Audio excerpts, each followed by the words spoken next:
Hello everyone, we will now start the program.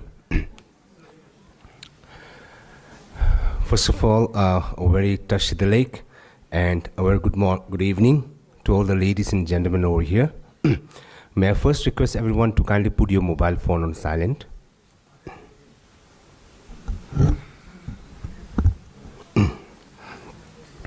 Thank you. Well, my name is Tenzin Legman, and I feel privileged to extend my warm welcome to all gathered here to our 33rd annual Padmapani Lecture on India and on the relation between India and Tibet from 1947 to 1962. So this annual Padmapani Lecture is one of the important academic events of Tibet House, as they are delivered by leading scholars among all around the world who have made an outstanding contributions in their respective fields. The title of lecture series evokes the idea of universal understanding and harmony. So before we proceed with the main event of today, I would like to give a brief introduction about Tibet House, cultural center of His Holiness the Dalai Lama, New Delhi, was established in 1965 by His Holiness the 14th Dalai Lama of Tibet for the purpose of preserving the cultural heritage of Tibet. Over a period of 5 decades since its inception, Tibet House has come to recognize as a significant institution for the dissemination of Tibetan culture and for Buddhist studies. Tibet House has a museum of valuable Tibetan arts and artifacts as well as library. Every year, a publication unit from Tibet House publishes around 10 to 15 books a year, and program division which regularly organizes lectures, seminars, conference, film screenings, and exhibitions.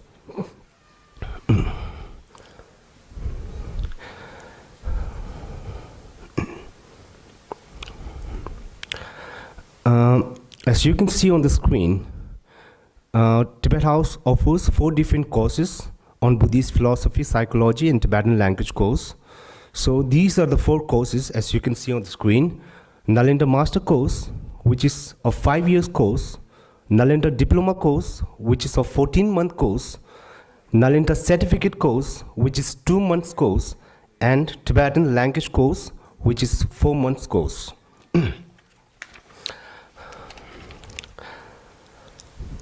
Nalanda Master course, which was first launched in 2016, and it's a 5-year course. And secondly, Nalanda Diploma course, which was launched on 2018, and till now we have successfully completed with 3 batches, and the 4th batch of the Nalanda Diploma course has already started in March. And recently, we have a 2 months Nalanda Certificate course, which is being offered to those students who wish to acquire a basic foundation of Nalanda Buddhist philosophy. And till now, we have successfully completed the first batch of Nalanda certificate so far.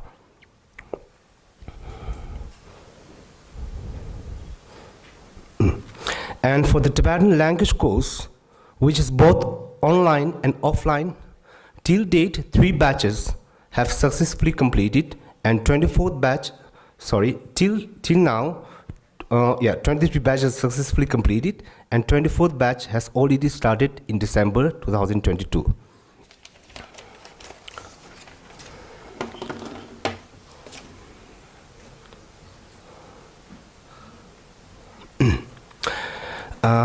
We'll now start with the main event of today, and I would like to request our chairperson for today's session, Dr. Amarjiva Lochan Ji, Joint Dean of International Relations at the University of Delhi, and our speakers for today's event, Mr. Claude Arpi, author and historian, to kindly come on the stage and take your respective seats.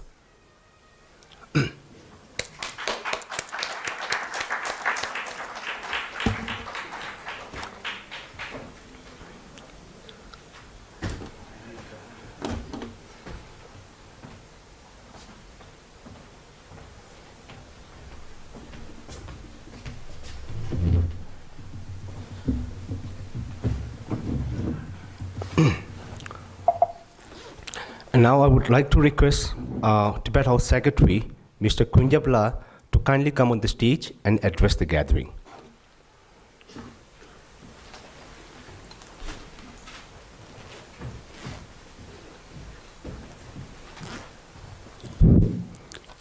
Tashidilek and good evening to all. So on behalf of Tibet House, Cultural Center of His Holiness the Dalai Lama, New Delhi, and the Director Geshe Toji Tamdullah, I would like to extend a warm welcome to Mr. Claude Arpi, historian, Tibetologist, and Director of Pavilion of Tibetan Culture at Auroville, our Chairperson, Professor Amar Jiva Lochan, Joint Dean of International Relations and Foreign Students, University of Delhi, our distinguished guests, all the participants and students who are gathered here today. Venerable Geshe Tamdullah was very much looking forward to the lecture, but owing to his numerous travels within India and abroad, he could not make it today. So coming back to today's topic, the relations between India and Tibet from 1947 to 1962, this period marked a significant event in Tibetan history when His Holiness the Dalai Lama and many Tibetans escaped from their homeland and subsequently settled in India in 1959. Since then, Tibetan people have faced many challenges and hardships, but have also shown resilience, strength, and determination in preserving our culture, language, and traditions. India has played a crucial role in providing a home and support to the Tibetan community in exile, and many Tibetans have contributed to the country's social, culture, and economic development. We are very grateful for the presence of Mr. Claude Arpi here today and for the overwhelming number of audience.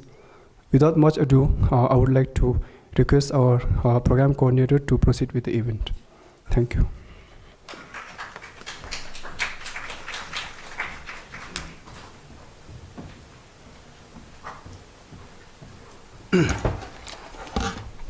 Thank you, Kunjapla. Now I request our chairperson for today's event, Mr. Amarjiva Lochanji, to kindly address the gathering. And to briefly introduce Dr. Amarjiva Lochanji, he's currently the Foreign Student Advisor as well as the Joint Dean of International Relations at the University of Delhi. Professor Amarjiva supervises 8 PhD program research students in Buddhist studies at the university. He has also written extensively in various national and international journals and is part of the editorial board of 5 international journals. Professor Amarjiva Lochanji often writes on the syncretic nature of the religions in Southeast Asia, the role of the Brahmana priest in Thailand, for which he was awarded the 4th scholarship, Hindu-Buddhist art and the changing faces of Buddhism. Professor Amarjiva's academic publication includes 10 books or monographs and 51 research articles. Professor has widely traveled for academic reasons, both in the region and around the world. He's also a visiting professor at 3 academic institutions outside of India, besides being a board member of several religious and cultural studies centers in India and abroad. Thank you.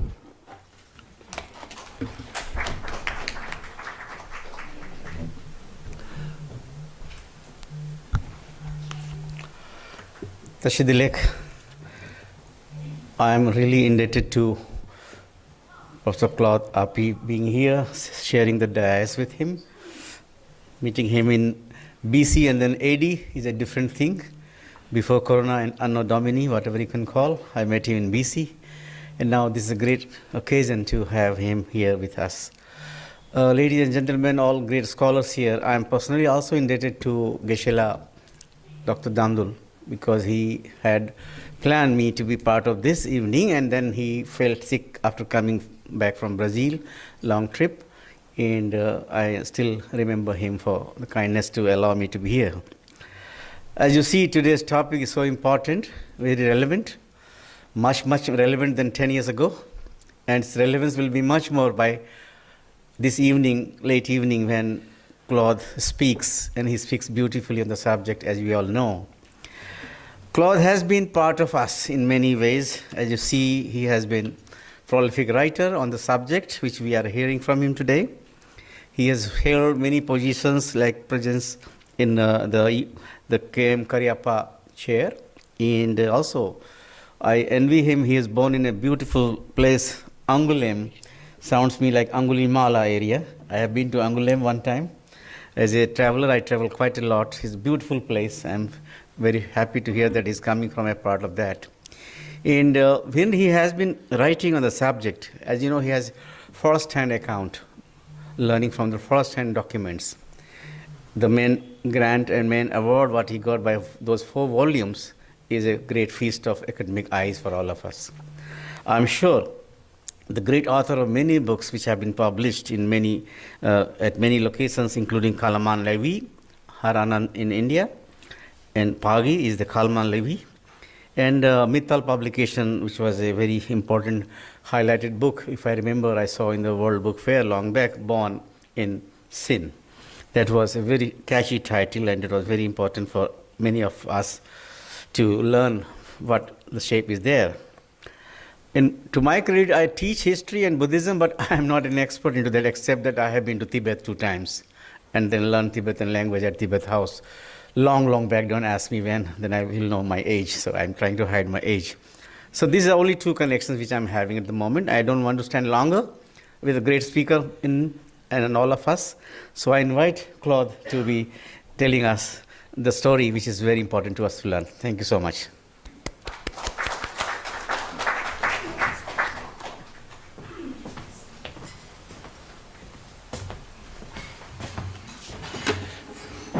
You have a small piece of paper also.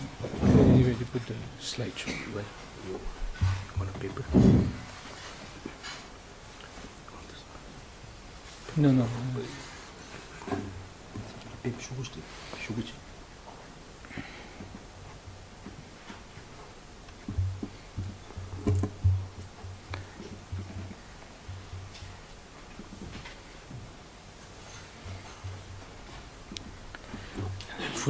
It's full screen. This is full screen. You can just put this one like this. Okay. There's a pointer. Yeah, there is. There's a pointer here, I think. This one? This one? No. It doesn't matter. Good evening, all. Thank you. I want really to thank Geshe Damdullah. He is not here tonight. He come from an old cold country and he got a cold, so very sorry. But some of my friends here also from Delhi also got a cold. So I think now it's universal like many things in the world. So I want to salute the representative of His Holiness Dalai Lama, Mr. Lobsang Shastri, Dubung Rinpoche, the previous director also, and all friends who have come here tonight. So the topic of my talk tonight is the relation between India and Tibet between 47 and 62. This is a very sad story, very, very sad. I think I worked 4 years in the USI, in the United Service Institution of India, with under the Cariappa chair for researching this. 4 volumes have come out of it, but it's a sad for the Tibetans because they lost their own independence. Tibet was fully independent country in 1947, and I will show some documents. And it's a sad story for India also, because India lost a peaceful border. And now, if we have in Ladakh, I mean, it's partly Tibet and part in Xinjiang, but in Arunachal, in Sikkim, in the central sector, in Uttarakhand, like Baravati, Chamoli, the life has changed totally, and the army is there everywhere. And I'll show this, how the Himalayan life has changed because of this event between 1947 and 62. And I'm thinking, for example, of the 700 or 800 ghost villages in Uttarakhand. So that's a very sad story. It has been quite painful because very often the history is written by the American or the British, and they have their archives. Like in 47, they walk away with the archives. and I really try very hard to find Indian documents. Very often the MEA is very jealous of its document and is not declassifying in time or not declassifying at all the things. But at one point in time, the Nehru paper were open, so it was a great source of knowledge, of Indian knowledge what happened. Because remember that only India was represented in Lhasa between 1947 and 1962, and the daughter of one of the consul general, Mrs. Mehta, is there tonight, and she's born in Tibet, and her father was the only witness to the tragedy of March 1959, when His Holiness Dalai Lama had to leave. So you have to remember there was a very, very strong presence, and I will go about it. But before I start, the contacts are so old that they said more than 10 million years ago, the Indian plate came and collided with the Asian continent, and the Tethys Sea, which was in Tibet, got elevated at 5,000 meter altitude, and it became the Tibetan plateau. That was the first connection. But it created the great Himalayan range. But the Himalaya is a very porous border. And all the people, whether from Ladakh or from northeast, from what is today Arunachal, or for Sikkim, travel constantly. They went to study in Tibet, they trade in Tibet, they went in pilgrimage in Kailash Mansarovar or in Sari, and that was a very porous, and there was very deep connection. And the tragedy that in 1960, after the war, the border war is between India and China, this porous border was absolutely closed, and today Tibetan can't even walk back and come to India. So that's really a big tragedy. And something which motivated me deeply also, that is the Chinese propaganda, that they, for immemorial ages, times they say that they were in Tibet, that Tibet was part of China, which is, and it's not true. But today, if you read the Chinese media, you'll see hundreds and hundreds of articles on archaeology. And they are doing what I call political archaeology. They want to prove that since more than 5,000 years, Tibet was part of China, which is not correct. And they have just totally forgotten all the exchanges between the Himalayan belt and in particularly in the central sector of the border in Uttarakhand or in Ladakh or in Himachal Pradesh, but also in Sikkim and in the northeast. So this has to be countered, and it's one of the motivations I spent 4 years of my life doing this research. Now, just this picture speaks by itself.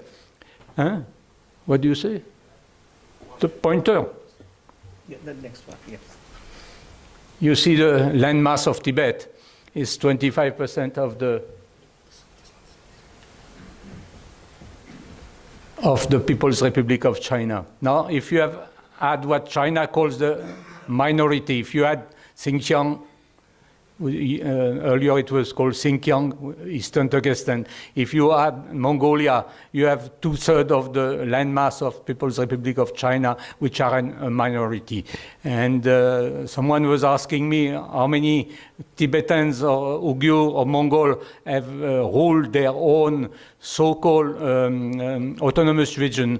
0. Only Han Chinese have been ruling. So I think China, they can do whatever propaganda they want, but this they cannot change, because since 1950, 59, 62, there never been party secretary of Tibetan origin in Lhasa. So that's a fact. And now I start with my talk on before independence. But before, I have to mention that the border, because today it's a very hot topic in India since May 2020, when the Chinese PLA entered 5 areas in Ladakh. and more recently in the Yangtze sector of Arunachal Pradesh,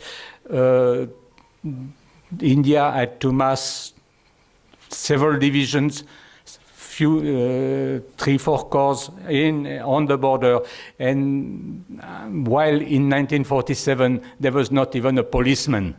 You could walk from India, from Uttarakhand via all these passes, Nitila, Manala, Lipuk Lake, Dharmala. You just walk without any ID. Of course, there's no Aadhaar card at that time, but you don't have to show who you are. You don't have to. And similarly, all the Tibetans were crossing and coming to Bodh Gaya or Lumbini, which is in Nepal, because if it's Nepali here, they'll be upset if I said it. And but all the sites, the Buddhist sites in Bihar, they were walking and just nobody would ask them anything. A border was delineated in 1914 because the British felt that we should have a border on a map with Tibet. And the reason is that in 1910, the warlord of Sichuan entered Lhasa. The 13 Dalai Lamas to take refuge in Kalimpong, and it rang alarm bells in London. So they said, let's have a border on a map. So during the Shimla Convention, which was originally to demarcate the border between Tibet and China, it had nothing to do between India, British India and Tibet. Separately, the Tibetan Prime Minister Lochen Chatra sat with Sir Henry McMahon, the Foreign Secretary of India, and put that map. And today, it's still the international border for India, though China claims still the foothills, the entire Arunachal Pradesh. But what is interesting on that year, you have one of the many minutes of all the tens of 30, 40 meetings they had between the British plenipotentiary, the Tibetan, and the Chinese. And the three representative of China, Tibet, and British India sat on the same level.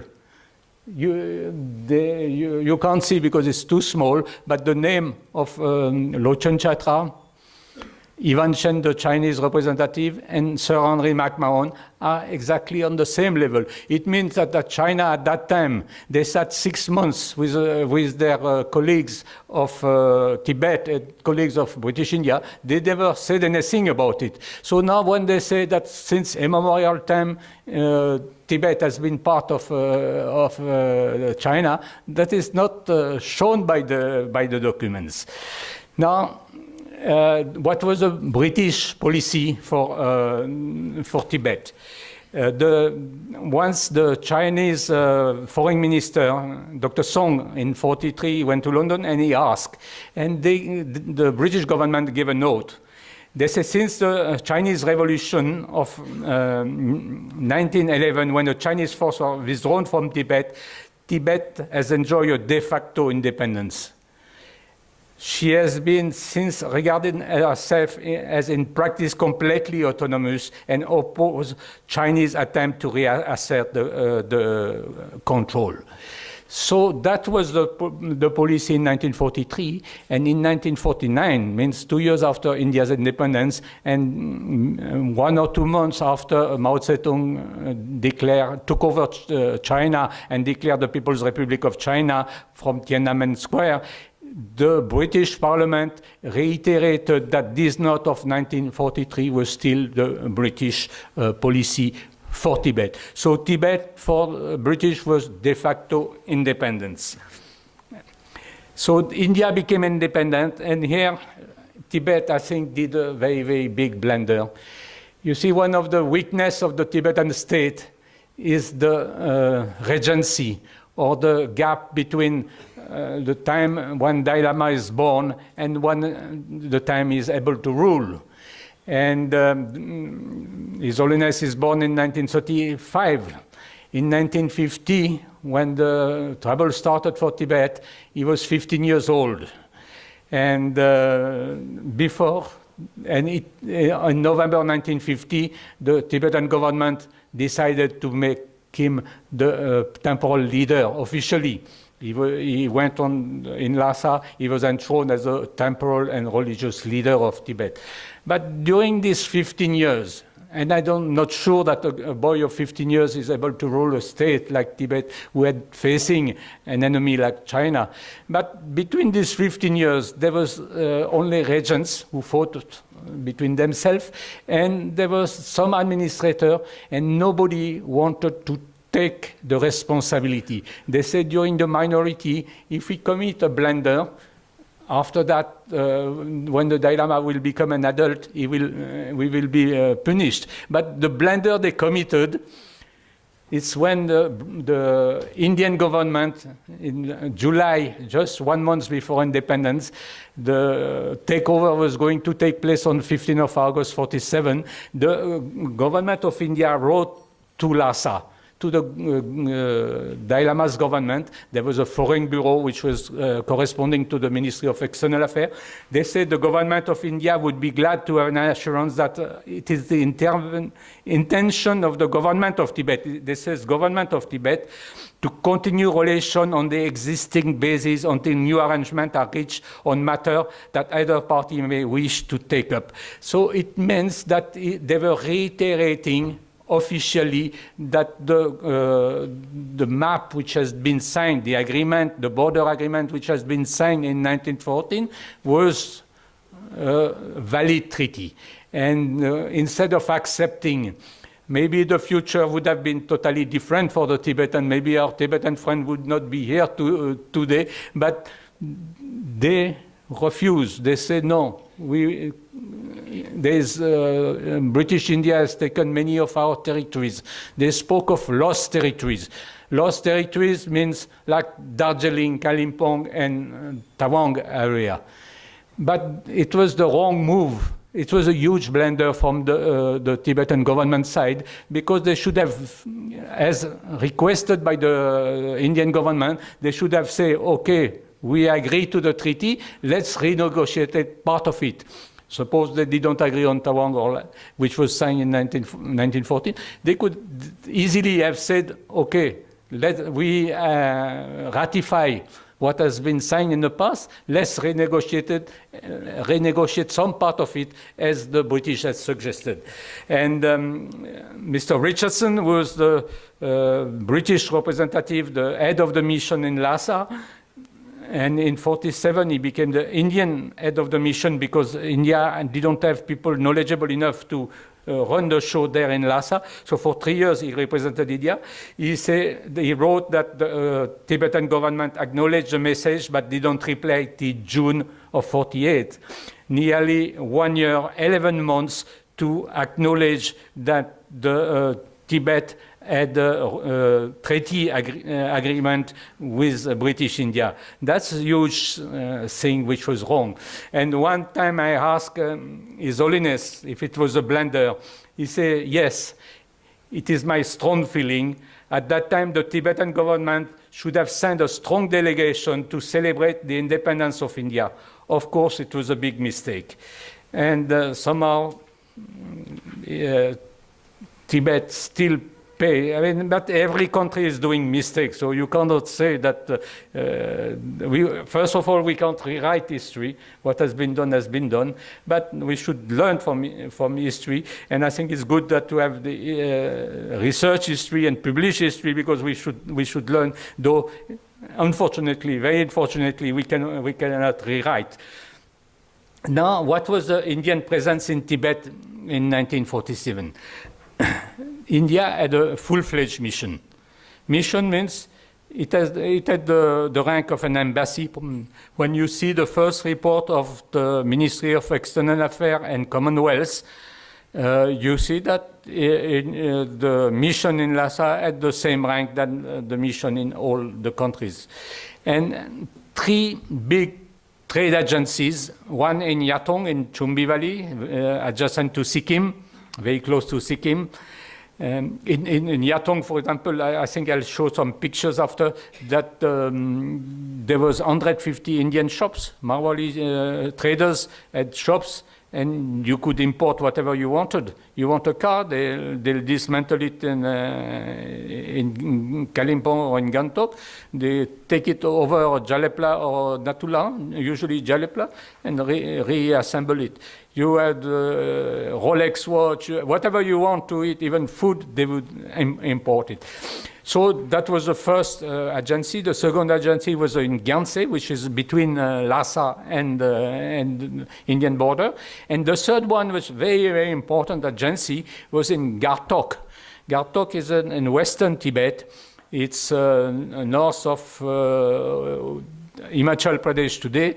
And the trade agent, Indian trade agent, was really monitoring the trade and also act as a judge or any dispute with the Indian traders from Garhwal or Kumaon or Kinnaur or Lahore. They were like judiciary in that area, even between Tibetan and people from the Himalayan belt, and they had a very, very important role. And they were moving from one of these trade marts to another. So here you have the picture. Over the years, I've collected hundreds of these old pictures. That is one of the dark bungalow that India had. There are 12 dark bungalow, which were on the route from Sikkim to Lhasa for the officers visiting or any person wanting to visit Tibet. They could stay one night and they had all the facility and they'd cook everything there. And here, apart from the trade agency in the mission, you had a military mission. Military mission means a small detachment, first from the Maratha light infantry and later on from the Jats. A major or a captain, the commanding officer, and but it showed that India's presence. And for example, that picture has been taken in 1951 when the Dalai Lama took refuge for a few months in Chumbi Valley. The Indian soldiers, they give him a guard of honor and they accompanying him. So it was 70, 80 soldiers. They couldn't stop the Chinese or do anything like that, but it was a symbol of Indian presence in Tibet. And just yesterday, I found the report of the Ministry of External Affairs and Commonwealth. And you know, like even today, they are doing a yearly report. They publish it, presented in a parliament. Now today, there's 300 or 400 pages. At that time, there was about 30, 40 pages. The first report, 48, 49, there's 30 pages. But they said, they gave the relation with each nation, no? European nation or Asian nation or China or Soviet Union, like that. So they said Tibet, our relation with Tibet are conducted through the political officer in Sikkim and the Indian mission in Lhasa. There is also a trade agent in Gyanse. So they have forgotten the trade agent in Yatong and in Gartok, but it shows that in that report is absolutely the same level, the representation in Lhasa. Of course, there was only maybe 15, 20 officers, but still it was like an embassy. So here you have the Dekilinka, which was the Indian mission in Lhasa. Here you have the mission in the Chumbi Valley in Yatong, which is a very, very beautiful house, which was where the Indian trade agents lived. And here you have a hospital also in Yatong. They had a hospital in Gyanse in Yatong, India, and were looking after the Tibetan population. It was very popular because at that time it was the only hospital available and only modern treatment that the Tibetan could get, so a lot of people would get. And you have the picture of Mr. Richardson, which for 3 years, though Britisher, served as head of the mission. And there was a post of a political officer in Sikkim, and which is a very important post because that officer was a senior ICS, Indian Civil Service Mr. Harish Vardayal, who became later ambassador in Nepal, and very, very smart ICS officer. And he visited Tibet in 1949. And he visited all the places. Like, for example, India had this wireless equipment and in Lhasa, in Gyantse, and in Yatong. And a lot of officers, you see them playing here in the snow in Yatong, were posted there. And till a few years ago, we had very often in IIC Mr. K.C. Jaure, who had been for several years posted in Gyantse, in Yatong, and Mrs. Chiba Fathers was also there for 2 years, from 57 to 59. He was posted in Tibet. So this was very alive. And now, just to show the relation between India and Tibet, when Harish Vardayal went, he agreed, his government agreed to supply weapons and ammunition to the Tibetan government. So 104 Bren guns and ammunition, 168 Sten gun, all rifles, 1,200, some pistols, but it was for defensive purpose, and they refused anti-aircraft guns and mortar. But this was delivered. So till 49, 50, early 50s, India was supplying arms and ammunition to the Tibetan government for defending itself. So, of course, when the PLA came in October of 1950, the Tibetan army was not much to the very well-trained soldiers of Mao Zedong, the People's Liberation Army. But that trade was thriving. There was, for example, every 3 years there was a caravan from Ladakh. Very, very big preparation, and Ladakhi were bringing goods in Tibet and bringing some presents for the Dalai Lama. So, apart from the trade agency that I mentioned in Gartok, there was trade marts. These trade marts were dedicated to one area in Uttarakhand, or one area in Ladakh, or one area or in Himachal Pradesh. So every trader's tribe, clan, they would go to a trade mart, stay several months, bring goods from Tibet in summer, and come back. And similarly, the Tibetan traders were coming in what is today Uttarakhand. So that was extensive trade, which slowly disappeared with the Chinese invasion. And you see that some of this village, I think it's near Munsiari, north of Munsiari, toward Dharmala, that village has been totally abandoned. That village was living only by the trade with Tibet. And there was a trade that Mr. Balwant Singh was the deputy Indian trade agency. He would go. They knew Tibetan. They were great guys. All these, many of them belonged to the Indian Frontier Administrative Service.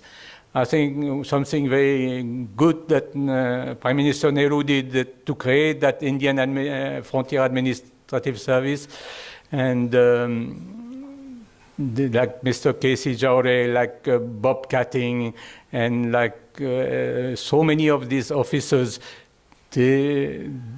Originally, most of them belonged to the army, and they left the army. They were sent on deputation to this Frontier Administrative Service. They served in Tibet.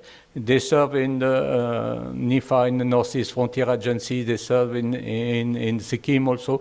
So they were very adventurous. They could walk days and days and in the snow, in the rain, and they really represented India extremely well.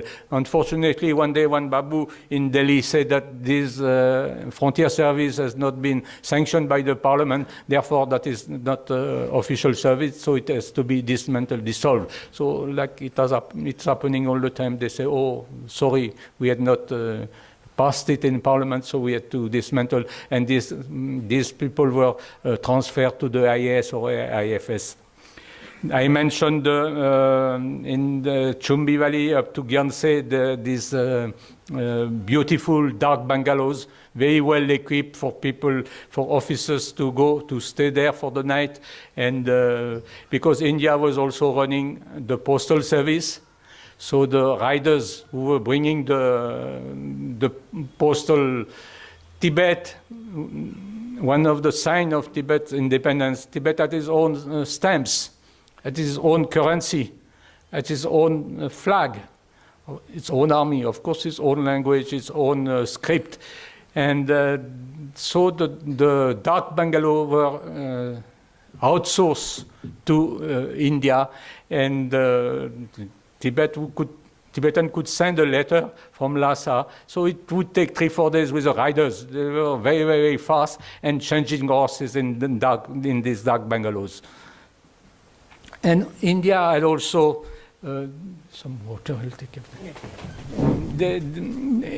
One small village near the Kailash Mansarovar in the. Thank you. In 1684, there was a treaty between Tibet and Ladakh, and they agreed that to give Tibet gave one small village, which all the revenue of this village would go for putting diyas, butter lamps, in the temples around the Kailash, which was holy. So that village, Minsar. Actually, I did some research and I wrote a very long paper, but I think it still belongs to India. The problem is how to manage it. Already in the 50s, the political officer said that if we can't defend it militarily, and if we can't go there and collect the taxes or help them by developing the area, we might as well forget about it. And Nehru had given orders in 1953-54 when the Panchil was negotiated, please don't speak about this foreign for India. It was in foreign countries, because it said it could be, the French could say that why you want to kick us from Pondicherry? Well, you people have a colony or one place which belongs to India in Tibet. So it was kept quietly, but I think technically it's still part of India, though India can't do anything about it. And not only that, the Bhutanese, they had 8 or 9 enclaves similarly, and I think during the talks, the border talks between Bhutan and China, they raised the issue many times. China didn't, of course, not interested to talk about that, but they did raise. I don't think ever India raised the issue of Minsar. And the Kailash Yatra, I mentioned that friend of the Prime Minister, that's Swami Pravadananda, went many times. He wrote very good books, detailed books. He produced maps of the Kailash, and that's still today the holy site for the Indian Hindus or Jains or Buddhists. And unfortunately, since 3-4 years, the Yatra has stopped. There was an agreement, but it was on a very small scale. That the agreement about 15 years, 20 years ago was reopened. Many people went, but it was few batches, 700-800 maximum. First via Lipuk Lake, which is a very, very tough one to trek. Only very fit people could go. And later on, they opened, but I think it lasted only 3-4 years. The one by car, via Natula, Chumbi Valley, and going by car till the Kailash. And because of COVID, because of the tension on the border in the southern Sikkim, that it was stopped by China, and it has not started again. But at that time, anybody could go and go around the Kailash. And there was another pilgrimage, which is not that well known, but I think it's a very, very important one, because it's you cross over from Tibet, which is occupied today by China. You follow the Sari-Chu, the Sari River. You pass a village called Migitum, which is in Tibet, and the next village is called Longju.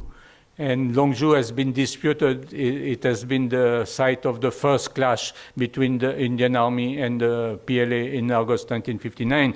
So that pilgrimage go around that very holy mountain of Dakpashiri and go till the junction of the confluence of the Sari-Chu and the Subang Sari-Chu and go back. And it goes to Yume, which is interesting because Yume is the first of the 650 or 700 so-called moderately well-off village that China has built all along the border. That village was adopted by President Xi Jinping, and it became the model village, and one of the ladies there became a deputy. She got all the award and the medals from Xi Jinping, and but that Yume, there were seven people living there. And today there's 300-400 people. So people have come from outside, mainly Han people and PLA. That village, the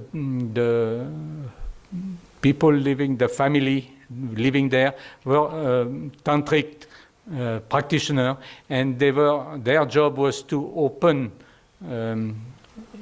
innerly the road to the pilgrimage and to make sure that the pilgrim, the yatris, would not suffer too much because hundreds of people would die in that the road. Today still, it was the last district, that's Upper Subansari, that Takshin, the last circle without no road till 2 years ago. I think now one road goes from Gelesing and that confluence to and now one road goes to Maja. So that was extremely difficult to access. So much so that one of the Indian Foreign Administrative Service, Major Krishnatri, was posted there. He couldn't go beyond Limeking in 1956. And only in 1957, one Captain Selo, also from the Indian Frontier Administrative Service, he managed to walk to Longju. So just to say that these areas were extremely difficult to access. They are still, but today at least a road is going. So at one time, when before it started the confrontation between China and India, I had proposed as a confidence building measure that this yatra should be reopened. Of course, not today is no question as long as the Chinese troops are still occupying part of Ladakh, but it would have been interesting to open it for Tibetan pilgrim or Chinese pilgrim or Indian pilgrim, just to give a special permit to do the what they call the Rongkor, the large pilgrimage. Just to the British, they published just before independence a map. I think it's Mr. Richardson who collected the data. Show the Tibetan influence in Nifa, in today Arunachal.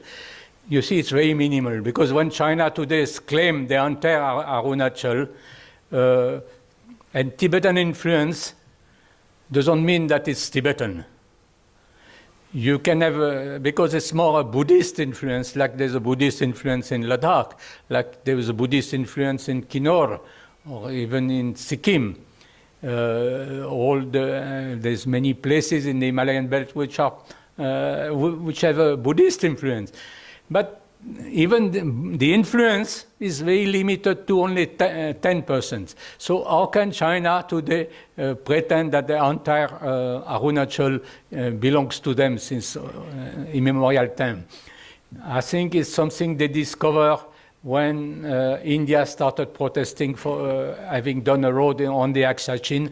They have started raising this issue as a bargain for one day, hoping for a swap, that India would recognize their occupation of the Aksai-Chin, and they would say, okay, you can keep Arunachal because it's yours. So this has never officially happened, but if you take the line of actual control, it follows more or less the McMahon line. So all this area of Tawang, Manchukuo, Gelingtuting, or Wallong are in India. Though they have Buddhist Gompa and people are Buddhist, but it doesn't mean that automatically. I think Sardar Patel, the Deputy Prime Minister, saw very early that there was a problem with China.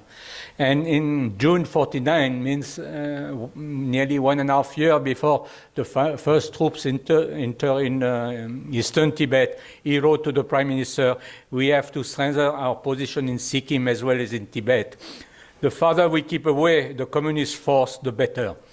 Tibet has long been detached from China, and anticipate that as soon as the communists have established themselves in the rest of China, and it was before Mao Zedong declared the People's Republic on October 1st. It was 4 or 5 months before. They will try to destroy its autonomous existence of Tibet, they speak.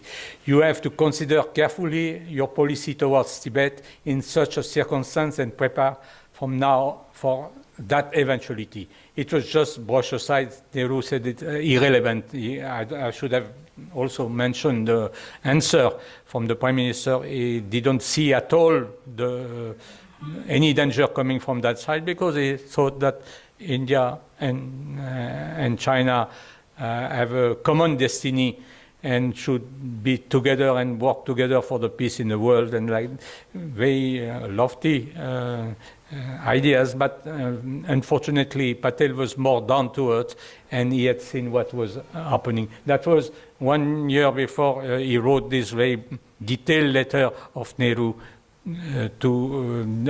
about the loss of a peaceful frontier. So, 1st of October, Mao Zedong took power in China, and immediately, 1 month after, he sent the People's Liberation Army to Xinjiang, which was eastern Turkestan, which was under the Russian influence. Now, I have never understood, I've never found in the archive what is the reason why Stalin gave his green light to Mao Zedong to take over Xinjiang. The reason is that he thought that Mao Zedong would do the dirty work and they would still control Xinjiang. There was 3 or 4 Soviet advisors in Xinjiang, so they thought that the new China, Communist China, has not the power to control anything, and they thought, let Mao Zedong do the dirty work, like they wanted to do it, that Stalin wanted Mao to do it in Korea, and we will after take over. But I've never found any document proving that point, but I think it's correct. Interestingly, India had a consulate general in Kashgar, and that consulate general was inherited from the British consulate general, so it was divided in 2. Half was for Pakistan and half was for India, and there was a central hall for the reception and thing. One side there was Nehru or Gandhi, and there's Muhammad Ali Jinnah on the same hall. I think this very unique building, and of course in 1950 the Pakistani and Indian were kicked out, and China took over this. So 1 year later, in October of 1950, Mao entered Tibet. He entered Tibet, Western Tibet, with 135 cavalrymen only.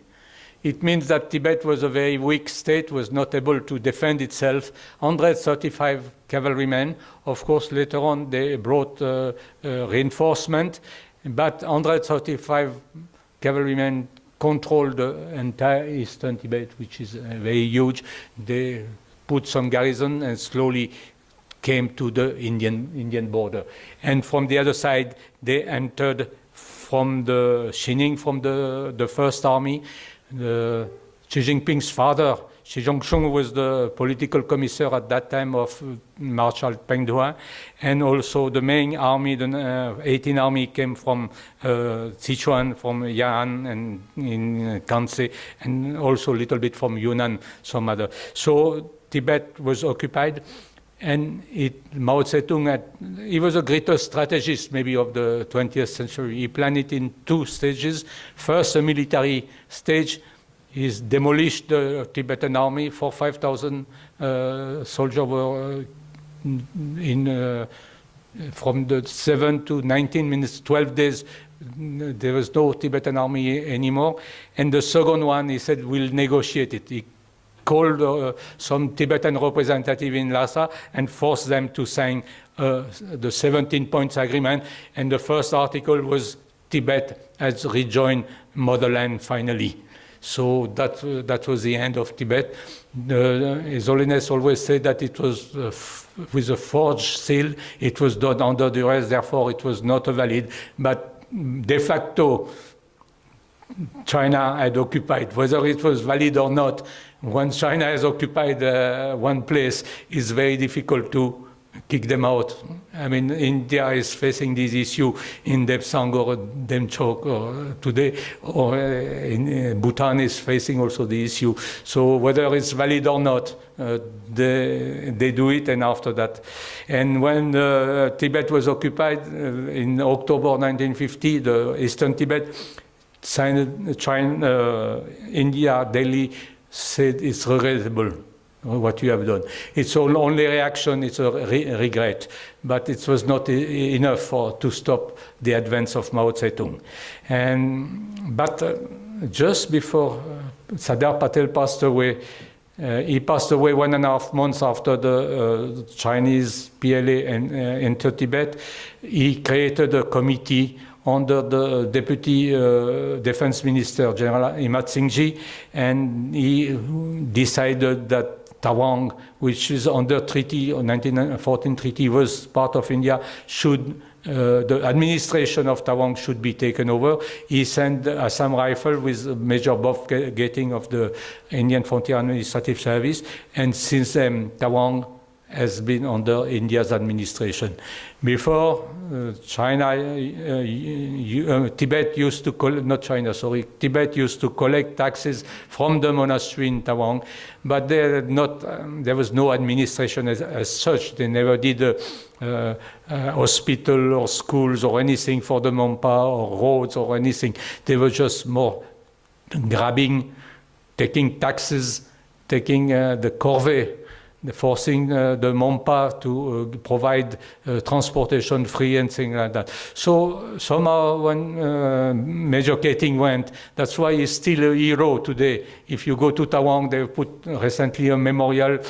They have started in the university near Tenga, they have started the Bob Keating Center of Excellence of Himalayan Studies. So he's a hero because they believe that they are different from the Tibetan, and Bob Keating helped them.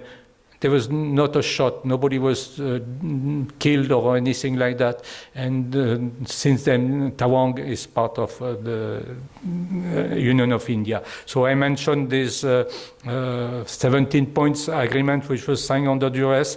The only thing that Indian Prime Minister could say 3 weeks later, the only account that we had was some celebration in Beijing, in the sense of some meeting or another occasion. After signing the treaty, was celebrated by toasts and various people, including both the Dalai Lama and the Panchen Lama. Now, at that time, the intelligence, Indian intelligence about what was happening in Tibet was really in China was very minimal. So the fact that they don't know that an agreement had been signed, that though it had been published in the Chinese media, just speaks about itself and does shows how much the government of India was following what was happening. The tremendous events happening in China, they would not follow only a few months later. And in September 51, PLA entered Lhasa, and they call it the liberation of Tibet. But still today, the Tibetans are asking themselves, from what have they been liberated? It was the question that in December 1950, Nehru said, it seems Tibet has been liberated, he said in Parliament, in Lok Sabha, but from what I don't know. So still today we don't know what liberation the Tibetans have, but it's true that from that time the Chinese rule, the communist rule, has been prevalent in Tibet. And just a small incident, during the campaign in 1950, 2 Indian nationals were taken prisoner, and India discovered only 2 years later. And China refused. They were from Kalimpong, Darjeeling, and Gantok. So they said, no, they are not. They are Chinese national. We will not free them. After 6 months of discussion and negotiation, finally they were sent back to India. So it shows again that the poor intelligence, not knowing that some of your own people have been taken away, have been made prisoner in communist China, just speaks by itself. But I must say that the Indian diplomat, it took months, but when they managed really to get them freed, ultimately. Now, the first thing that China did was roads. And a very strange incident took place. All these Chinese troops, up to 20,000 troops, started occupying the Tibetan plateau. And for centuries, Tibet had not faced any starvation because they were doing sufficiently barley growing and for feeding the people. But the Chinese PLA, the first thing they took, whatever granary, whatever stock there was, they took it by force, and later on there was nothing left. And Chinese are also rice eating. So they asked India, can you help us and supply rice?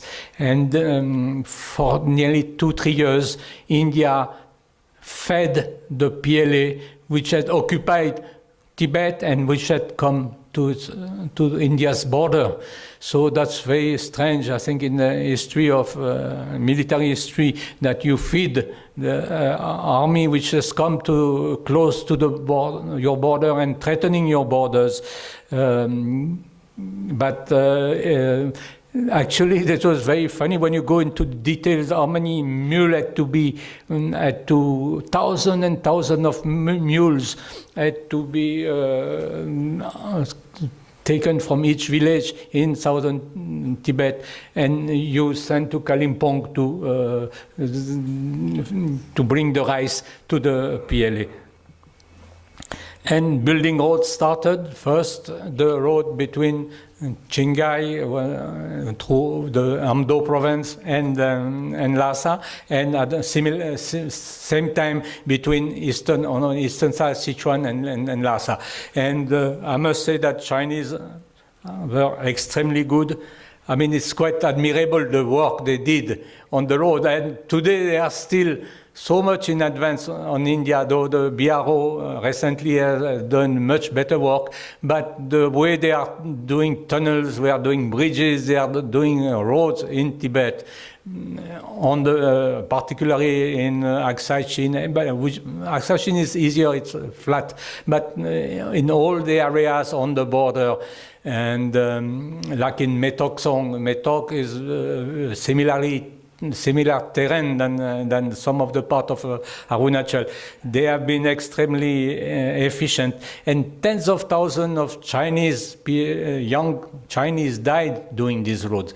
But for them, for Mao Zedong, if people died, he always said they can be replaced.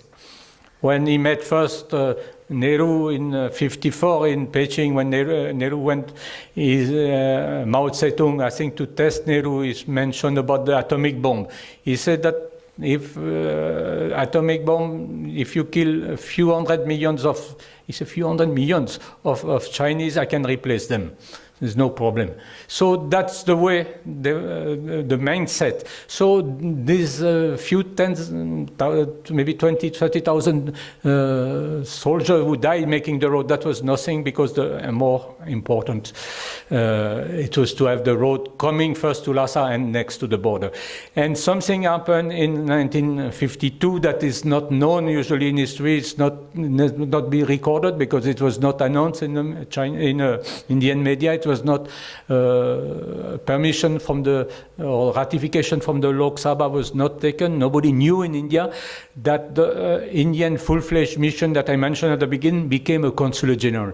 Means downgrading that mission, that full-fledged, means Tibet was no more an independent country, because the consulate general in Lhasa thereafter depended of the Indian embassy in Beijing, no more a direct connection with the Ministry of External Affairs in Delhi. And Mr. Shumul Sinha, who had been a very, very brilliant diplomat, Chinese speaking, was the last Indian head of the mission. He said, I'm not interested. In August 1952, he left. Later on, that Mr. Sinha wrote a report about the threat, the Chinese threat over the Nifa of the Arunachal today, and each time he was dismissed by a Prime Minister who said that Mr. Sinha doesn't understand anything about geopolitics and the larger perspective of India's politics. So he was a great man for me, and I read all his report. And I am told that in 1959, when the incident in Longzhou, when the Chinese attacked the Indian troops in Longzhou in August 59, Nehru said that, where's Mr. Sinha? He was right. Call him back. But Sinha didn't. He was a dejected man, and he refused to. He was, I think, ambassador in Netherlands or something like that, and he refused. But the main instrument has been Sardar Panikkar, who has been the main advisor of Nehru for the China policy, and we had a very bad influence in the sense that he thought that absolutely we have to be friends with China at any cost. So the Hindi Chini Bye Bye, I think, has its origin with Sardar Panikkar, the Indian ambassador in here. There's Mr. Sinha having lunch with the Tibetan ministers. Panchil was the turning point, because for the first time, black on white on a treaty, on a piece of paper signed by both governments. Panchil was something which is, these 5 principles were added at the last minute to make this treaty, this agreement look nice. But basically the agreement was about trade and pilgrimage in Tibet. It was the trade regulation and the pilgrimage regulation for that agreement. But the title of the agreement was Agreement between the Republic of China and of India and the People's Republic of China on trade and intercourse between Tibet region of China and India. For the first time in a treaty and an agreement, it was mentioned that Tibet was a region of China. It had never been before, but many of the Indian MPs say that's the best thing that Nehru ever did. He did that Panchil, and still today China speaks about the Panchil, the 5 principles of coexistence, and no interference in others' affairs and others on others' territory. That was a very clever move from Chou En-lai, because by saying there's no interference in others' territory, once India had said it was a part of China, it was Tibet region of China, after there's 1,000 of letters in a white paper saying, but you're interfering in our own affairs because you have said that Tibet is part of China, and now you try to interfere, which was happening in Tibet mainly when there were problems with Indian Trade Agency and like that. Please don't interfere. You have signed the Panchil Agreement. And just 2-3 months after, the first intrusion started in central sector in Barauti, and since then it has been continuing till December when it happened in Chumiyangse in Arunachal Pradesh. So the road I've mentioned, and one thing I should say that China, the first years of occupation of the Tibetan plateau, they didn't realize that the importance of the McMahon line. So much so that when Nehru met Chou En-lai in 1955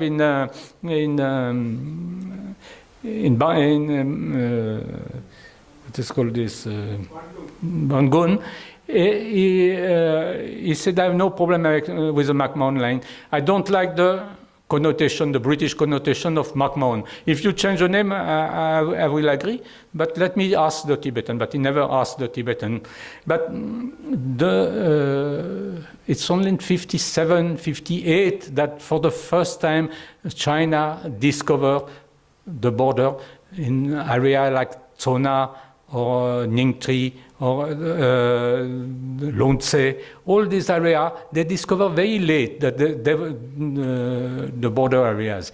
And because before they was busy doing the main roads and stabilizing, what they call stabilizing the Tibetan rebellions, which has started in eastern Tibet in Kham. So they realized the importance of that line and that border very late, and progressively they reinforced that border, and in 1959 they attacked India in Longju. So, but all these years life was going on, and like many monks, 400-500 monks from Ladakh used to study in Tibet, similarly from the Tawang monastery, similarly from Sikkim, and like Kushok Bakula Rinpoche, the head lama of Ladakh had visited Tibet. He studied in Tibet, and after visited again Tibet, he visited all the monastery. And the second lama, actually the head lama of Ladakh, Trasang Repa of Emis, the abbot of Remis, is still in Tibet today. He's 83 or 84. He went to study, like many of these Ladakhi monks, but the Chinese kept him, and today he is not allowed to visit Ladakh. But if you go to Emis Gompa in Ladakh, you'll see his picture everywhere. He is still the head lama of Emis, and somehow was considered as head lama of Ladakh. Of course, Bakula Rinpoche was more a political leader. He became MP, and he was representing the people of Ladakh. He was very close to Nehru. So all these people continued to go to Tibet in 1957, in 1958. Progressively, as I mentioned earlier, this Indian Frontier Administrative started walking to the border. Of course, after Bob Ketting started in 1951, the administration of Tawang and all this area were strengthened, but they also discovered the border in the sense that in 1914, when the line was drawn by Anwin McMahon, he had sent two young officers, Captain Morshin and Captain Belay. One is intelligence, was his survey to find out where the border should be. That line was drawn very quickly, and it's only 51, 52, 53 that all these officers walked to the border and really marked the border on proper maps. His Holiness and Panchen Rinpoche were invited for the 2,500 years of the Buddha Jayanti in 1956. It was like last attempt to find a solution, and His Holiness asked Nehru if he could take refuge, but Nehru said, no, you go back to Tibet, you try one more time. There was a very, very powerful section of the Tibetan officials like Mr. Cariappa, Mr. Tuptenpala was the Lord Chamberlain who wanted him to stay in India and take refuge at that time. And of course, the Panchen Lama was more influenced by China, so he returned immediately. His Holiness stayed till February 57, and finally he went back. By that time, Chou Enlai was so nervous, he visited thrice India in 2 months to have negotiation with Nehru and to make sure that the Dalai Lama and the Panchen Lama returned to Tibet. And he promised at that time that the so-called reform that they had planned means to the communism, what you said, that Tibet would become fully communist area. He said we will postpone it. He said we can postpone it up to 50 years if Tibetans are not happy. But it didn't last 50 years, it lasted two years. In meantime, the political officer, Apapant, was quite a remarkable person, visited Tibet. He visited thrice Tibet in 55, 56, and 57. In 57, he did a film. And unfortunately, I think this government should help to show this film to everybody, because it shows that the Indian presence and how well the Indian diplomats were received. I think there's the father of Mrs. Chiber, who is here, who is on the picture, and I think your mother also is on that picture. And so the Indian presence was still strong, but Apapant was a philosopher. He realized that something was happening. He said, with each visit, my impression has been confirmed that Tibet is a country forcibly, with the might of military strength, occupied by Chinese. But of course, in Delhi, he reported to the Ministry of External Affairs, but at that time, nobody thought that it would go bad for India also and for Tibet. So Pant noted that the military establishment around Yatong, Gyantse, and Jigatse have been growing, and this year it is very difficult to estimate that around Lhasa, it's not very difficult to estimate that around Lhasa alone, there is even more than 15,000 troops stationed in Tibet. So I think the different Consul General, Mr. Shiv Shankar Menon's father, P.N. Menon, Major Chiber, after Mr. Cole, and the last one, Mr. Arvindeo, realized that and did report in detail to Delhi about the strengthening of the military presence in Tibet, but it was ignored time and again. And from this report, I did that map, and I put the strengths of the military, like in Sona, which is north of Tawang. There was 3,000 troops in 1957.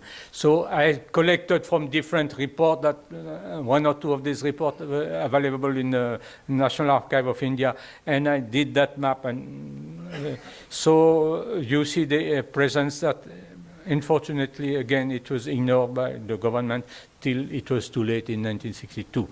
And Nehru wanted to go to Lhasa, but the Chinese government didn't allow him, because by that time, by 58, there was a lot of the guerrilla.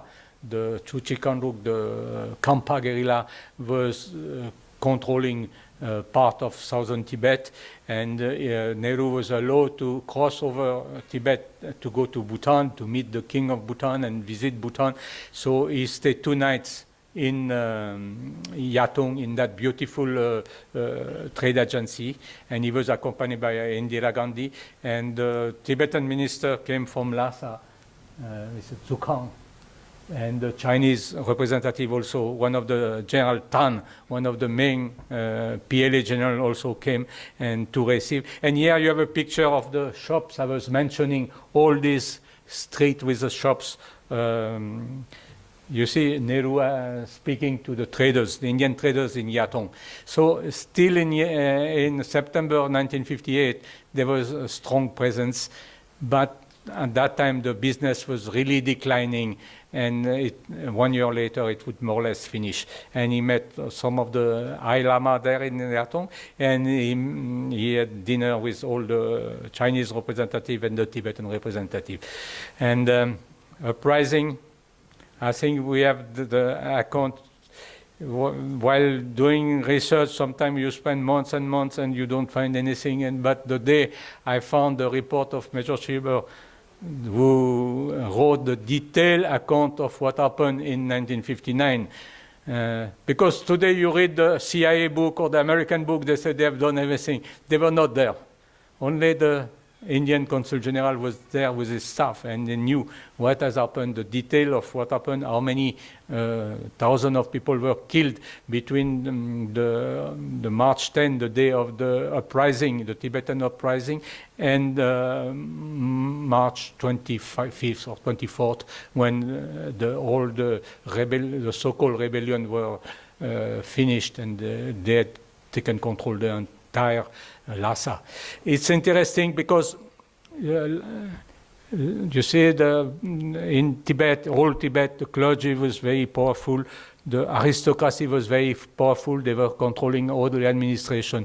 But the uprising of 1959, of March 59, it's the masses, it's the people of Tibet. It's, I think, only time that the entire population of the capital of a country, there was about 30,000 people Tibetan living in Lhasa. They all surrendered the Noble Inca to defend the life of His Holiness. They feared that His Holiness would be kidnapped and taken to a Chinese camp and taken to mainland. So it's the masses, it's not the clergy or the aristocracy who fought for the defending His Holiness. It's the entire population. And today China is speaking of the masses always. Yeah, but they don't know what is masses. For them, masses is equivalent to the party only. But here in that case, it's the entire population of Lhasa who fought and defended His Holiness. And of course, there was a very big battle. The estimate is 3,000-4,000 people died in a few days, and there was 3 centers, one near Noble Inca, the Summer Palace, one in Chakpori, the School of Medicine, and one of the temple, Ramoche. So His Holiness ultimately had to escape, and a new life started. He crossed the border. He was received by the assistant political officer in Tawang, Mr. T.S. Multi, on 31st of March 1959, and since that time, since now 64 years, he is in exile in India. But government has reiterated time and again, the Indian government is an honored guest, and the government of India has always looked after his security, after his travel, whenever he's traveling less because of age, but whenever he travels, the government pays the entire expenses in the hotel, in the security. When he visited us in Auroville, for example, there was 400 constables. All this paid by the central government, and I don't say that the 400 constables were very useful, but the PSO, is Z plus category. They are the trained energy people. They are also taken care by the government. So I always link the border dispute with His Holiness crossing over into India. He took March of 59.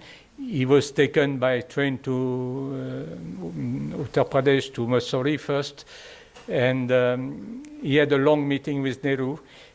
I had found the transcript of this meeting. It was not very pleasant, I think, for His Holiness. Nehru was quite tough, spoke quite not very nicely, I must say. But he said three things. We'll give asylum to you and your people. Whoever crossed the border, we'll give. In the first month, 12,000 Tibetans came. But we will not give political support. At that time, His Holiness was thinking of appealing And he did appeal to the UN in 59. He appealed again in 61 and 65. And we will never support your appeal in the UN. Only in 65, when Lal Bahadur Shastri was Prime Minister, India voted in favor of the UN resolution for Tibet. In 1959 and 61, India abstained. But we will provide education and rehabilitation for your people. Whoever comes is welcome. And this they did, because today we have so many educated Tibetan. I think it's because of that decision. But the political angle, the political decision not to help Tibet has remained more or less as it was in 1959, though more recently, I think government of India slowly is opening that to the idea not to support independence of Tibet, but at least to help also politically, because they know that whatever concession, such a concession you do to China is not repaid. It's not, they don't even respect you for that. And progressively the government is realizing this, so hopefully it will be changed. A new life started. That picture I've taken, I wish Geshe-la was there. It's the School of Dialectics where he studied. His Holiness visiting this just with one secretary and one PSO, and that is Dharamsala, Macleod Ganj, in the early days. So a new life started. Now, of course, the life is totally different. Tibetans are educated. And but that relation was so deep that the Tibetan felt at home. I'm aware that today many Tibetans want to go to in America or in the West, and there's been an exodus. I find it extremely sad, but it has been their second home in one way since that time. And because of what Nehru told His Holiness, but politically there's no. And by the Panchimel agreement was for 8 years only. In April of 62, it lapsed. And all these trade agency, particularly the beautiful one in Yatong, was taken by the Chinese and destroyed. For years and years, I've been asking people what has happened to the trade agency. I thought China would have kept it, but they destroyed it and they put their own building. And today the Indian mission in Lhasa is used by the PLA. I don't know if you can see here, but the Indian flag till 1962. I think in December of 62, I've never been able to find out why. I've asked time and again the MEA to show me the file, but I've spoken to different former foreign secretary. Nobody knows why. Suddenly, 1 month after the end of the war, after the ceasefire, someone decided to close down that and to reopen it. I know, for example, when Mr. Shiv Shankar Menon was ambassador in Beijing, he really tried, and later on he was foreign secretary, he tried to reopen, but China will not reopen immediately. Though the Nepalese have been given a consulate general in Lhasa, but India would not. And that's really, they should have not closed it in December. The war was finished. There was no reason, in my opinion, to close it down, because it's easy to close down, but to reopen is nearly impossible. And as I mentioned, that the clashes started just 2-3 months after His Holiness crossed the border, and that the first one is in Longju. Actually, this map is I should have put it bigger. This map is from 1960, from the Chinese, and they show the places which are disputed in that area.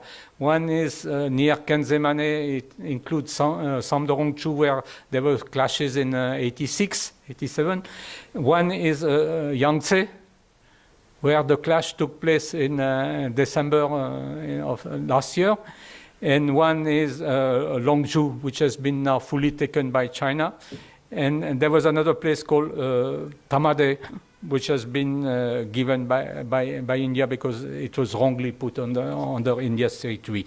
And in April of 59, Mao Zedong said, let the Indian government commit all the wrong for now, but when the time comes, we will settle the account with them.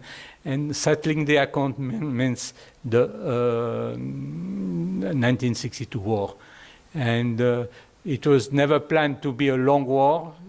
Mao wanted to slap India, and in any case, they had not the capacity to keep it beyond 1 month. The supply lines were too difficult to reapprovision from Tibet. It was the winter coming by mid-November, so unilaterally Zhou Enlai declared a ceasefire. The Longshu incident, as mentioned, now China has done one of these model villages, and Mao Zedong, he linked the fight against the rebellion, the Kampa rebellion in Tibet, with a future conflict with India. He said the Tibetan rebellion is a good thing as it could be used to train troops, the Tibet, against the masses. To harden the troops to combat readiness, his concept was suppress the rebellion while training the PLA troops. And actually it's what happened. All the tactics, the military tactics used in 1962 in the Tawang sector, the encircle, or in Bomdela, for example, in the second part of the war, was the same one that he used in Tibet against the Tibetan rebellion. And there's one Chinese author, Zhang Jingli. She has found records in the PLA archive, local archives, and she has demonstrated the entire detailed tactics of the PLA were the same one which has been used against the rebellion, which was used in 1962. And of course, one can say that the 1962 war was partly due to the refuge that His Holiness has been given in India.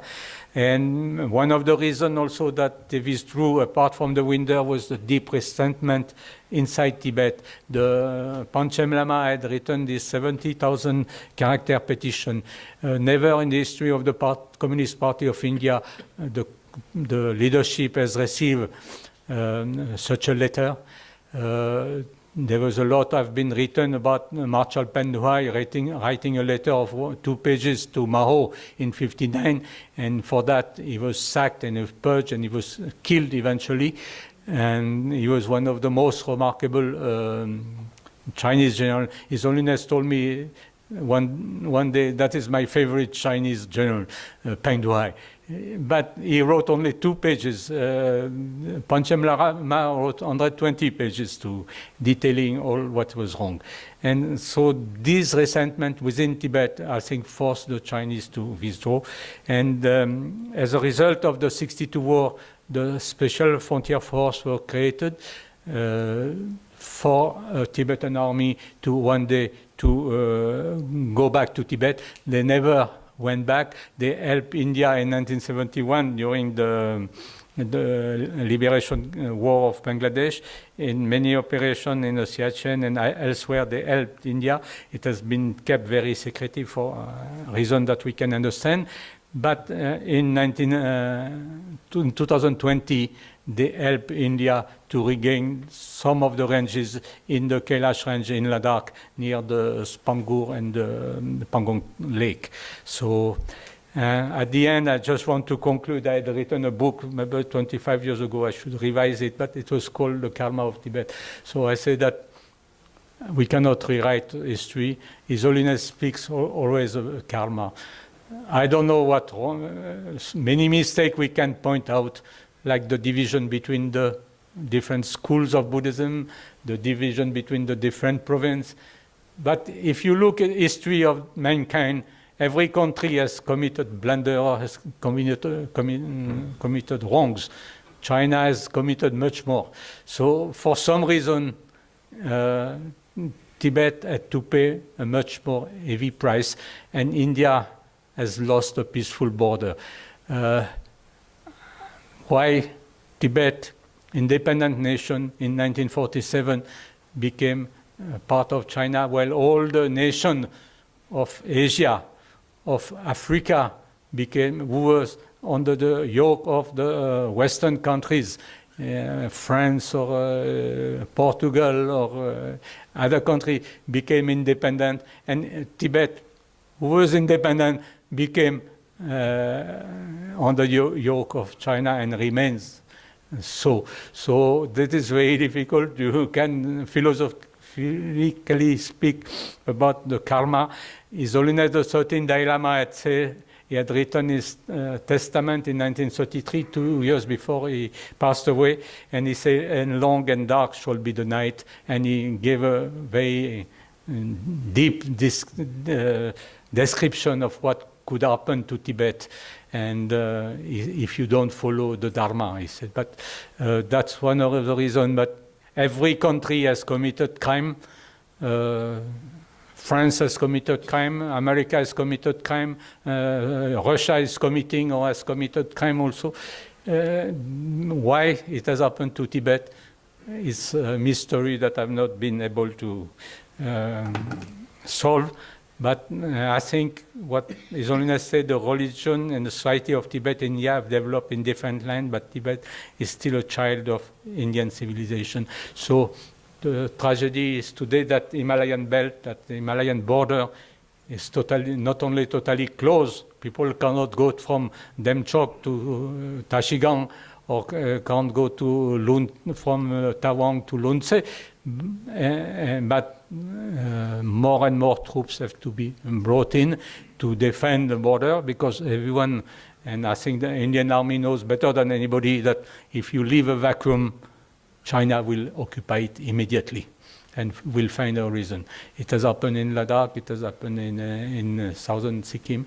So, but it remains a child of Indian civilization, and we can hope that one day, there's no reason not to hope that one day it will happen again, because the relation is there.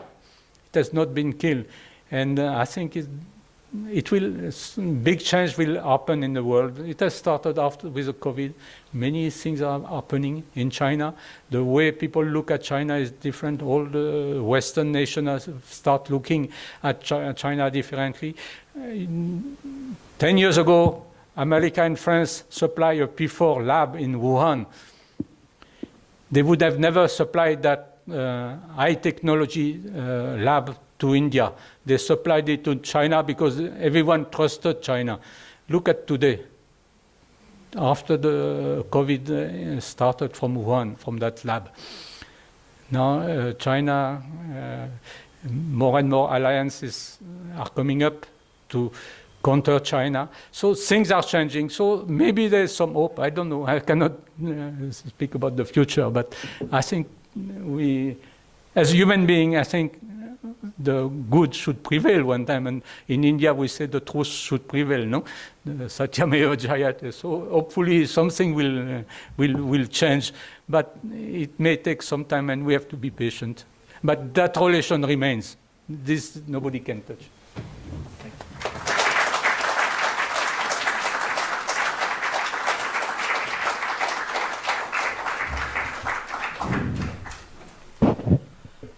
What a mesmerizing talk. Pages of history and history, learning, unlearning from the past. Thank you, Claude, for your wonderful presentation. I knew 101-minute lecture was one of the beautiful lectures under this series of Padmapani, and I'm very grateful to you for taking this request from the center and house to do that. I was asked to have some 2 or 3 questions, but time is really now only 3 minutes before 8.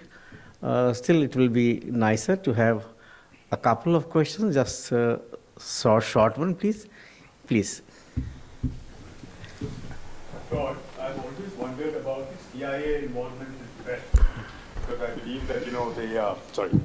Could you introduce yourself for us? My name is Ram, and I'm with Stat News Global. I've always wondered about the CIA involvement in Tibet. You remember that movie called the CIA's involvement in Tibet. Remember the Shadow Circus, that movie done by Sonam or something? What was the CIA objective? I mean, why did they train these guys and then just let them go?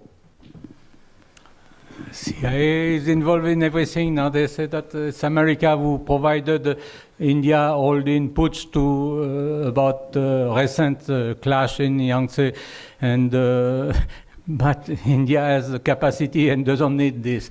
So I think it's highly exaggerated, but it is true that the Tibetan guerrilla during the Cold War was trained in Colorado.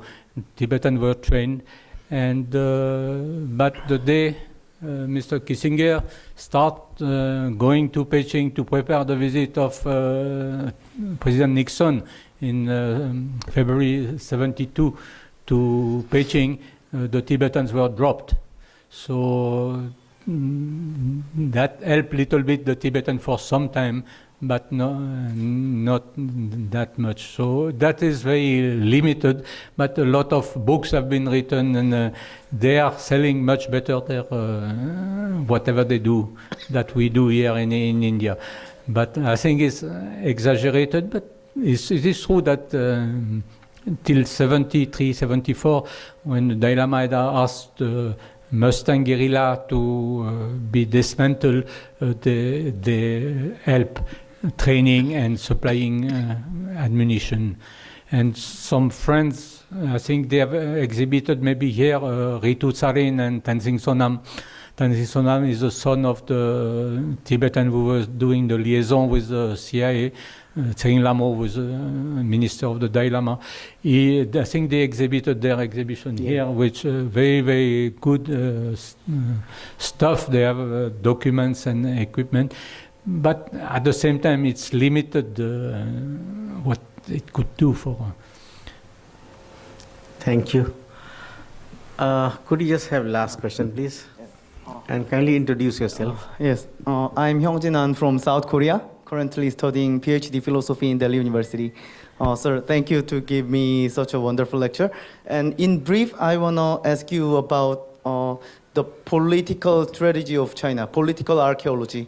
Actually, in China, Xi Jinping said to Donald Trump that historically Korea has been a part of China, and Chinese Communist Party now don't consider both of North and South Korea as independent country. They think that we are just part of their Chinese region, which they lost after the Opium War. So how should we deal with this problem? It is really serious problem, which is really serious threatening of our nation. So I really want to ask your advice, sir. Thank you. Yeah. So he needs your advice. Hmm? He needs our advice for making a foreign policy of new style.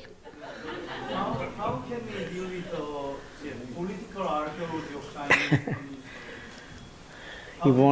He wants to know from you how to handle political archaeology of China. But everything is political in China, but the archaeology, they will show that Tibet has been part of China since now 5,000 years. Before they were saying 1,300 years. Now, last week there was that article 5,100 years. Yeah. They found the genomes and they study, and they said 90% come from China, from the east. And some come from the Central Asia also, but they forgot in that study to mention at all India, like there was no relation between India and the Tibetan plateau. But at the same time, it's also India's fault, in the sense that more archaeological studies, the Archaeological Survey of India should have spent more energy and time doing research in Ladakh or in Kinnaur or Spiti or in this area, and show that extensive relations, no, from maybe 5,100 years or so. So because it's existed, but not much. In Ladakh, there's some archaeological research taking place, mainly with French collaboration, but they are limited at the time of rich example or like that. They don't go very deep in history. No? So Thank you. India should put more energy into this, not to counter China, but just to show that the relations were existing. No? Thank you. Thank you very much for this wonderful handling of the question. There is something else left at your end, or should I call a day? Do you have? Yes, please.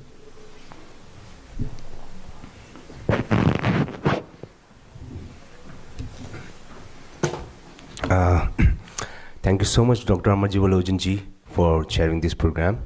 And my heartfelt thanks to our speaker, Mr. Claude Arpi, for your very comprehensive, informative, and insightful take on today's topic and sharing your profound knowledge with us.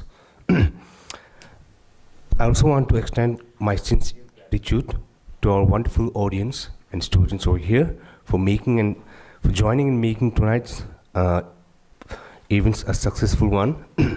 So we are very grateful for that. Finally, I extend my heartfelt gratitude to our Geshe-la for the constant guidance and support to enhance our capabilities. So last but not the least, I would like to thank my colleague, Tibet House colleague, for all the efforts and enthusiasm into putting all this together. Thank you. So we have, with this, we have to come to the end of today's program, and I would like to request Professor Kavit, head of the department, Shiv Nadar University, to kindly offer a khatak and souvenir to our respected chairperson and speakers.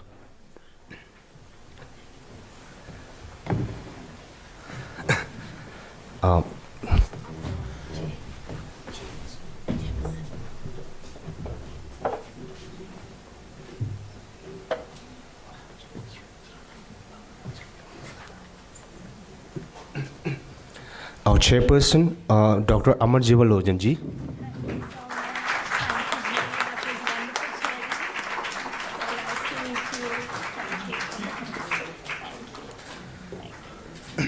Our speaker for today's event, Mr. Claude Arpi.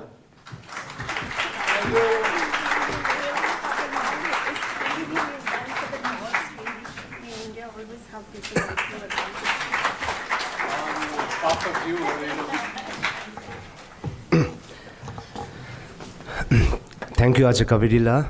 So once again, thank you everyone for joining today's program. Before we leave, I have a small announcement to make. Tomorrow we are organizing an exhibition on the contributions of His Holiness the Dalai Lama to the world heritage and culture of Himalayan belt and Tibet.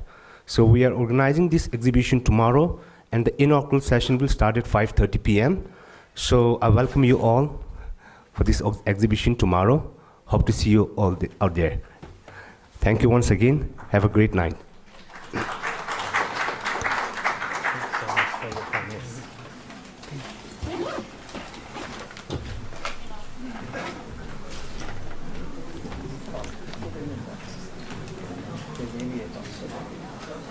Box.